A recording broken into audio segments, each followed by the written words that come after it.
May tuturing na pang-iinsulto para sa mga Duterte ang naging pahayag ni Pangulong Ferdinand Marcos Jr.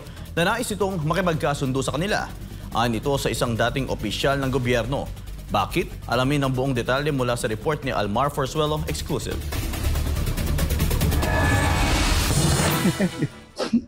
Patawa-tawa naman yan. Ito ang naging prangkang reaksyon ni dating National Defense Secretary Norberto Gonzales sa eksklusibong panayam ng SMNI News kaugnay ng pahayag ni Pangulong Ferdinand Marcos Jr. na nais nitong makipagsundo sa mga Duterte. Matatanda ang sinabi ni Marcos Jr. na ayaw na daw niya ng gulo at kaaway. Pero para kay Gonzales, insulto lamang ito sa mga Duterte. Paliwanag pa niya, bakit pa makikipagsundo si Marcos Jr. sa pamilya Duterte kung naipakulong na nito ang dating Pangulo at may nakaambang impeachment trial laban kay Vice President Sara Duterte. Para kay Gonzales, malinaw na isa itong anyo ng pambabasto sa pamilya. Huwag mo naman gawing tanga yung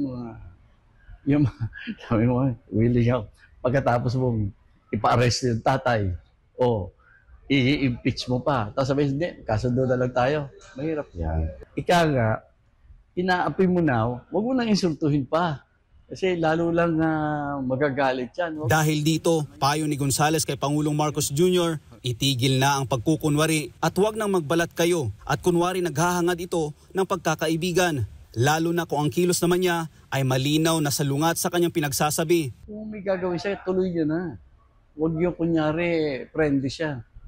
Dapat kung may gusto siya, may binabalak siya na para ibagsak yung kalaban niya, linawin niya at ituloy niya. Wala pang opisyal na pahayag mula sa kampo ng mga Duterte, kaugnay sa panibagong pahayag ni Marcos Jr.